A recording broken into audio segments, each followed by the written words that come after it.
Hey guys, welcome back to another video on the Inside Spurs channel. Hope you're enjoying your Wednesday afternoon, this afternoon. Hope you're enjoying it. It's bloody roasting out there. So if you are out and about and enjoying your day, keep hydrated. I feel like I'm at work right now, but keep hydrated, lads, all right?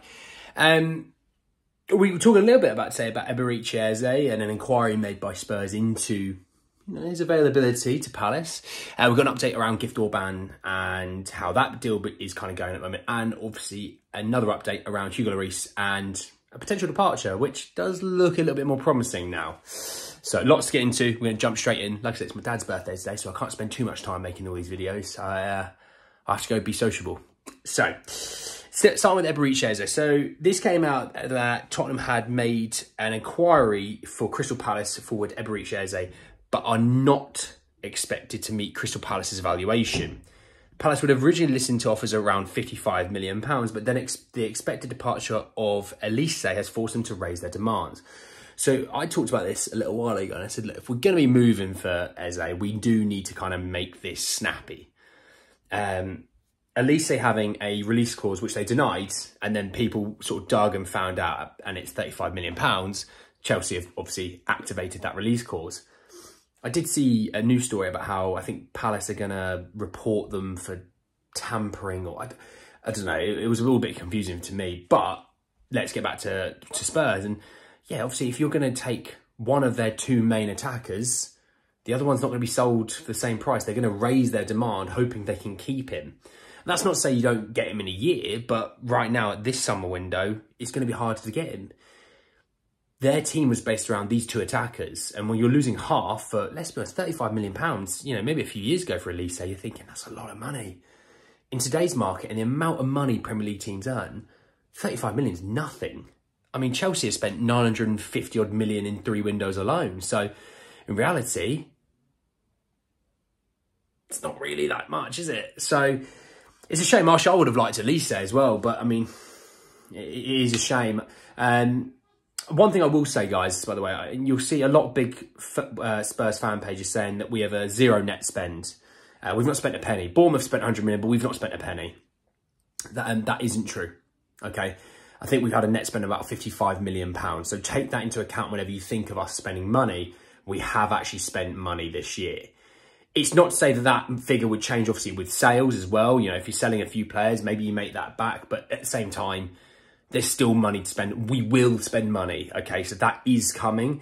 But when we're talking about something that's probably going to be, I would say if it's 55 million, that original listing, it's probably going to be about 75 million now. I don't see us spending that sort of money. When Brennan Johnson's going to cost about £45 million, they're probably more likely to go that direction. And I don't see that as like a step back or anything like that. I just think it's more realistic. Do you want to spend 75 million on a player who isn't guaranteed to start, over a player who's going to offer you a completely new style of player and offer you a lot more?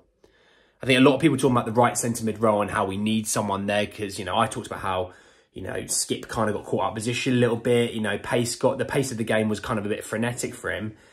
We still got Rodrigo Bentancur. Like I said, everyone's raving about Basuma. Everyone's raved about Maddison. Bentancur is still our best midfielder. So we still got a main star man to come back into that midfield. So I don't see it as much of a pressing need as I do centre-back, striker, right wing sort of area, okay? So that's that on Eberechi Eze. Let's talk a little about the Gift Orban situation. And this says from Ekrem Kanur, who's been quite hot on a lot of deals. I've been following him for a little while on Twitter, and he's at it. Absolutely at it. Fair play to the man. And he said that Tottenham have agreed personal terms with Gift Orban ahead of making an offer to Ghent. That's no surprise. I don't think personal terms were ever going to be an issue from a young striker from the Belgian league going to a top 6 team and one of the richest clubs in the world. Revenue-wise, you get what I mean. I'm not going to count the Saudi league, if you know what I mean, because also we're talking FFP involved and they don't really abide by those rules. That's not shocking, but it is another tick. If you think of all the things you go through to get a transfer sorted, that is done. The player's sorted. Now it's one-on-one with the club who are happy to sell, but want to get value, which, hey, fair play. It's your player. You want to get value. I don't blame you. We did the same thing with Harry Kane. We wanted our value. I see the deal getting done, if I'm honest. 25, 30 million, somewhere in that realm. I just see it getting done. I know some of you are really excited. I know some of you aren't, and you know who you are when you've been in the comment section saying that you are excited, you aren't excited, but it looks like that will be a deal happening. And I, in other previous videos ages ago, as well as some recently, you know, I've talked either on the video or in the comment section that I see them signing a young striker this summer alongside Eberechi Eze, Gift Orban being probably that guy, and then in January getting a new striker, as Richarlison's not the long-term option apparently. That can change. You never know. That can change. And just finally to top off with, obviously, in theory, still the club captain, Hugo Lloris. And this came from DiMarzio, who said that Spurs have agreed to release Hugo Lloris, who has shown a willingness to join Lazio. And then Dan Kilpatrick then came in and said Spurs want a fee to then let Lloris go. Just let him go, lads. Let him go. Just, if Lazio are going to take all of his wages, just let him go. He's got 2 years left on his contract.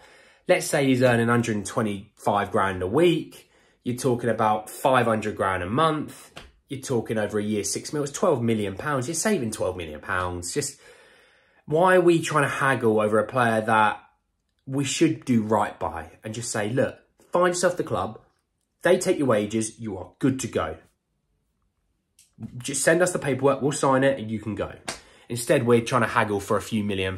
It's just like, oh, lads, do right by the guy. He's the club captain. He's been a loyal servant. He's put up with us through some really shocking times. Just do right by him. But that's Spurs here. But anyway, we'll keep an eye on that. We'll see what happens from there. And yeah, we'll keep an eye on the Gift Orban situation. I assume we'll have some updates the next few days, as well as I think probably some Brennan Johnson updates. And obviously, you know, we're going to be looking at the Eberechi Eze situation. What happens from here? We'll have to keep an eye on. But anyway, guys, that's the end of the video. I hope you did enjoy it. Drop a like on the video if you did. Hit me in the comment section below about the Eze situation, about the Gift Orban situation, about the Lloris situation. I think we always talk about incomings. It's good to talk about outgoings. It's good to talk about players that are leaving. And do you think we should just kind of let Lazio take him as long as they're taking the wages, or do we expect a fee? You let me know below. Subscribe to the channel if you are new and hit the bell notification for more. I don't know if there'll be another video out later. We'll have to wait and see. But anyway, guys, that's the end of the video, and I will see you all very, very soon. Take care, lads.